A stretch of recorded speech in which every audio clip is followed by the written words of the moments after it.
को मुख्यमंत्री के बतौर रूप में देखना चाहते हैं, आप क्या कहते हैं? निश्चित तौर पे हम भी पार्टी के एक सिपाही हैं, पदाधिकारी हैं। हर पार्टी के पदाधिकारी या कार्यकर्ता चाहता है कि उनके नेता सर्वोच्च पद पर बने। तो ऐसे में बिहार में जो बिहारियों का रुझान है, हम लोग हर गांव में टोला में जाते हैं, हर जिला में कार्यक्रम में जाते हैं, तो सबकी ऐसी इच्छा है। हमारे दल के हर नेता और कार्यकर्ता चाहते हैं कि ये मुख्यमंत्री बने। चिराग पासवान के करीबी नेता हुलास पांडे का बड़ा बयान। नमस्कार, न्यूज़ देख रहे हैं आप और मैं हूं आपके साथ साक्षी झा। बिहार में विधानसभा का चुनाव नजदीक है और चुनाव को देखते हुए इन दिनों बिहार में चिराग पासवान सुर्खियों में है। दरअसल आपको बता दें कि इन दिनों बिहार की सियासी गलियारों में चर्चा तेज है कि क्या 2025 में केंद्रीय मंत्री चिराग पासवान बिहार की कमान संभालने वाले हैं।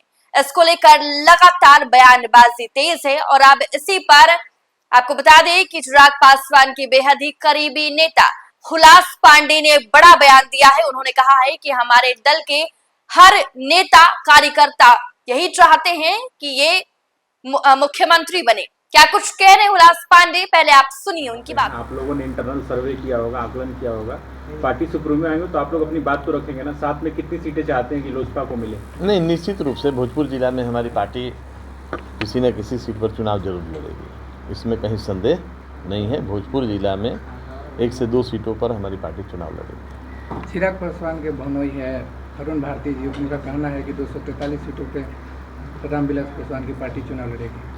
नहीं, ऐसा उन्होंने नहीं कहा है, बल्कि हमारे राष्ट्रीय अध्यक्ष आदरणीय चिराग पासवान जी ने ये जरूर कहा है कि 243 विधानसभा के हर बूथ पर हमारी पार्टी के कार्यकर्ता मुस्तैद रहेंगे, तैयार रहेंगे कि एनडीए के घटक दल में गठबंधन में जो भी प्रत्याशी जिस सीट पर चुनाव लड़ने आए उनको जिताने में हमारी पार्टी के कार्यकर्ताओं का, हमारे बूथ स्तर के कार्यकर्ताओं की अहम भूमिका हो।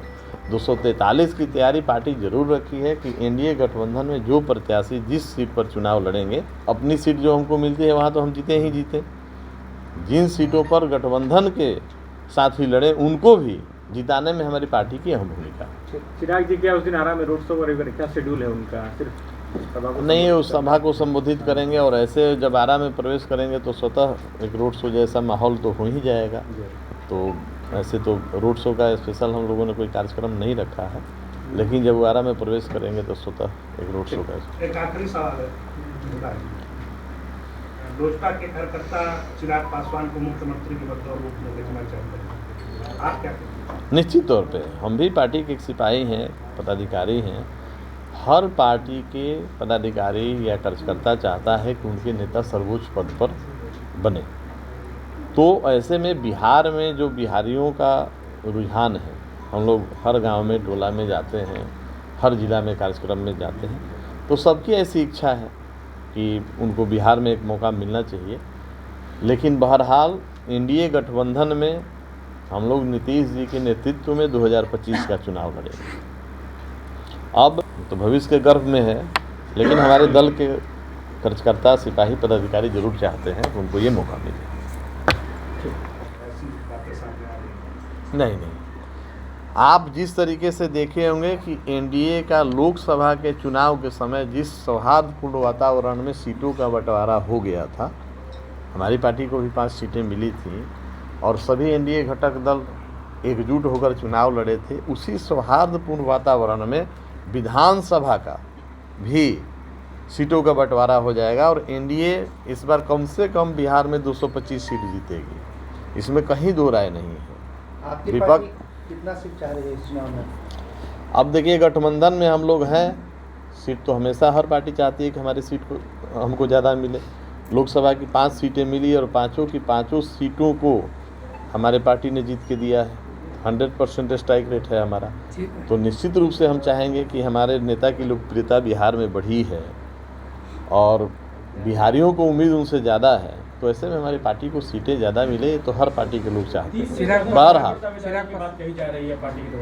बहरहाल संख्या पर अभी हम लोग बात नहीं कर पाएंगे, क्योंकि गठबंधन धर्म है और गठबंधन में जब सभी दलों के शीर्ष नेतृत्व बैठेंगे तो संख्या पर और सीटों को चिन्हित करने पर अंतिम फैसला लिया जाएगा।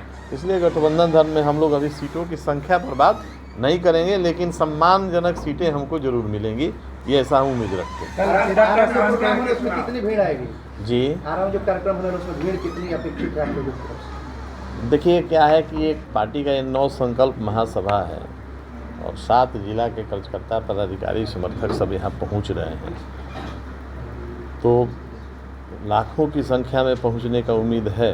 लेकिन आरा रमना मैदान का जो कैपेसिटी है, तो आप उस दिन आपके कैमरे गवाह बनेंगे कि पूरा पटा रहेगा और भोजपुर जिला के हर कोने से लोग निकलेंगे और 7 जिला के हमारे कार्यकर्ता पदाधिकारी आएंगे। तो ऐसे में एक ऐतिहासिक ये महासभा होने जा रहा है। गर्मी भीषण है, उसके लिए क्या तैयारियां हैं? देखिए, मौसम पर किसी का बस है नहीं, जाड़ा हो, गर्मी हो, बरसात हो, आप लोगों ने देखा होगा कि पार्टी ने हमारे हर मौसम में कार्यक्रम किया है और हमारे पार्टी के कार्यकर्ता, सिपाही, समर्थक, पदाधिकारी सब हर मौसम में वहाँ पहुँचे हैं। तो ऐसे में मौसम इसके आड़े नहीं आएगा। चिराग हुलास पासवान के पांडे जीजा कहाँ है, से चुनाव लड़ेंगे? एक सवाल। अभी एनडीए के घटक दलों के साथ बैठक करके सीटें तय हो जाएंगी। जब सीटें आ जाएंगी अपनी झोली में, तब हम आपको ज़रूर बता देंगे कि हम इस सीट से चुनाव लड़ेंगे। और वैसे तो पहले से हम ब्रह्मपुर लड़े हुए हैं, लेकिन अब पार्टी एनडीए गठबंधन में कौन सी पार्टी के हिस्से आएगी उसके बाद तय किया जाएगा। आपको बताते चले कि लोकसभा चुनावों के बाद बिहार की राजनीतिक सरगर्मी एक बार फिर तेज हो गई है। चिराग पासवान के सबसे करीबी नेता हुलास पांडे ने आरा का दौरा किया। यहाँ एक प्रेस कॉन्फ्रेंस को संबोधित करते हुए उन्होंने आगामी 8 जून को आरा के ऐतिहासिक रमणा मैदान में होने वाले 9 संकल्प संवाद कार्यक्रम की रूपरेखा सामने रखी। बता दें कि इस कार्यक्रम में 7 जिलों से 1 लाख से अधिक लोगों की जुटने की उम्मीद जताई जा रही है। तो देखिए, बीते कई दिनों से बिहार की सियासत में एक चर्चा तेज है कि क्या चिराग पासवान इस बार के चुनाव के बाद बिहार की कमान संभालने वाले हैं। हालांकि इस पर खुलकर चिराग पासवान के बेहद ही करीबी नेता में से एक हुलास पांडे ने कहा कि ये इस दल की जितने भी कार्यकर्ता हैं उनकी इच्छा है कि वो जल्द ही मुख्यमंत्री बने। क्या कुछ कहा हुलास पांडे ने, हमने आपको तमाम उनकी बातें सुनवाई। फिलहाल के लिए इस खबर में इतना ही। आप देखते रहें न्यूज़4 नेशन।